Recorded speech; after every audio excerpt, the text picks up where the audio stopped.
Postoji jedan jako veliki problem na našem Balkanu koji je već decenijama, mogu reći, unazad ustaljen ovdje kod nas, a to je maltretiranje životinja. Nekako smo kao narod, kao ljudi navikli ne samo za maltretiranje životinja, već i za maltretiranje ljudi međusobno.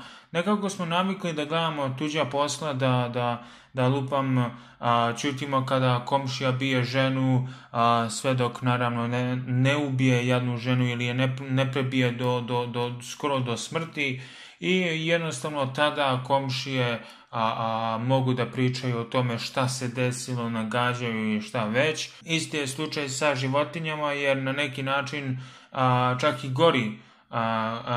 i gori slučaj sa životinjama, jer na neki način ljudi mogu da se odbrane, čak i te žrtve žene mogu da pozivaju pomoć ili nešto, da pozovu pomoć, zatraže pomoć od raznih službi i organa koji su specijalni za to i ostalo i predviđeni, ali nekako životinje su ta stavka i te žrtve koje nemaju pravo glasa u očima zlostavljača, u očima manijaka, u očima pravosuđa, u očima svakog prava na koje naiđete vezano za životinje.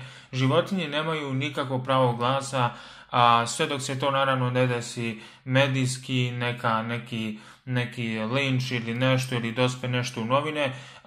Niko naravno neće, jako retko je bilo pre slučajeva kada će neko na udaranje nečijeg psa reći alo odjebi ili se suprotstaviti toj osobi ili šta već. Postoji jedna grupa, jedno udruženje, pravno udruženje, legalno udruženje zapravo, koje već 2-3 godine unazad postoji, koje broji oko 100 i nešto članova širom Balkana, znači širom našeg regiona i ostalo, i ima nekoliko tih glavnih ljudi, 10 ljudi koji su glavni, oni su Leviatan udruženje, verovatno ste čuli za njih, pošto su jedini na Balkanu za koje ja znam da su toliko jaki kao udruženje koje se bori protiv maltretiranja životinja, koji se bore za udomljavanje životinja, za prava životinja, sve uopšteno i ostalo. I oni menjaju tu igru i menjaju to stanje svesti kod ljudi na Balkanu u vezi maltretiranja životinja.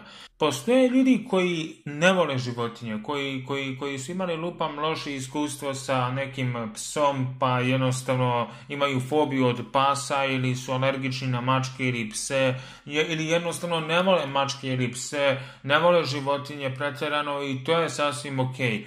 Dok s druge strane postoje ljudi, osobe, jedinke koje ne mogu da okarakterišem kao ljudi, jedino kao obične mizerne pičketine i mentalni bolesnici, znači psihički bolesnici koji mrze životinje, a uz to i iskazuju i iznose svoju neku frustraciju i svoj neki bes na fizički način prema tim životinjama. Na stranici Leviatan udruženje, na Facebook stranici, na Instagram profilu njihovog udruženja moći ćete da vidite na nekoliko desetina snimaka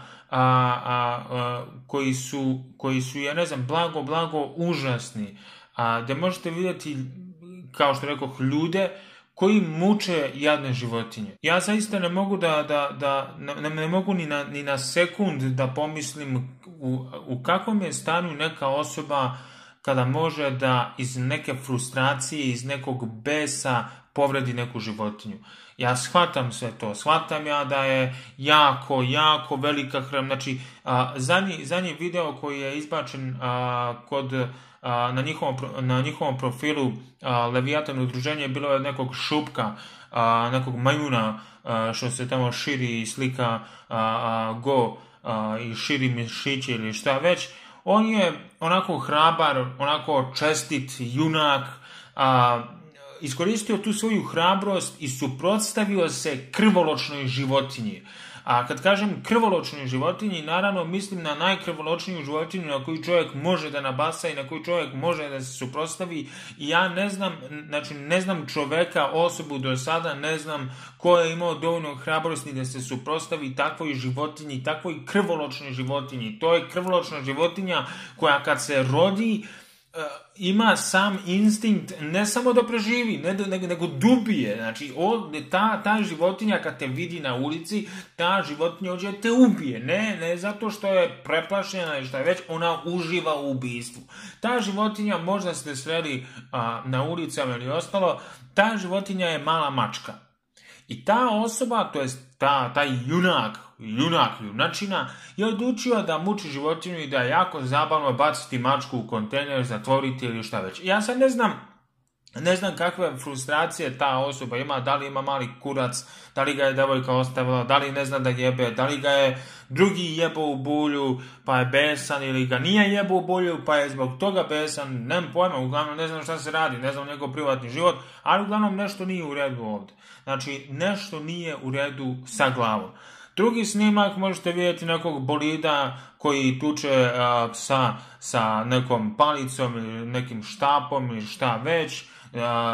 Treći video snimak možete vidjeti neku kurvu koja šiba svog psa na povodcu u Novom Sadu zato što neće pas da je sluša, ona vidi se da je kivna na nešto, da je nervozna.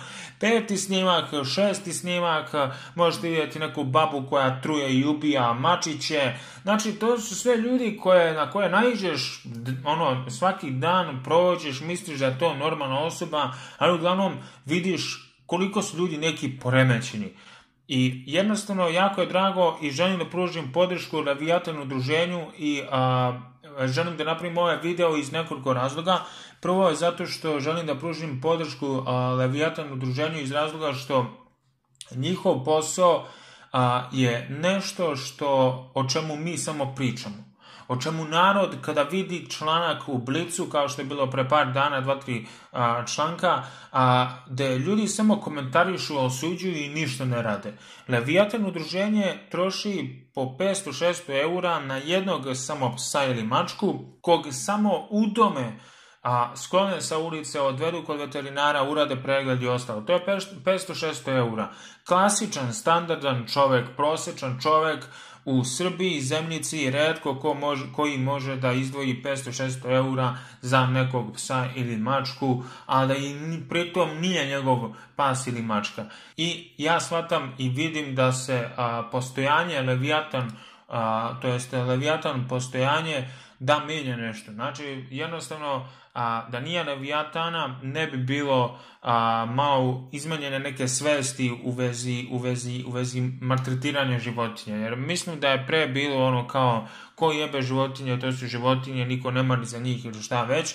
Međutim, kad su se baje pojavile onako tetovirane, onako nabuđene, nabildovane i ostalo, malo su ljudi shvatili neke pointe, a to je da ne možeš ti, makar kakav bio ili u kakvom god sranju bio, koliko god bio besan, da li je to tvoj pas ili nije, ne možeš da mučiš jednu životinju i uvek ima posljedica.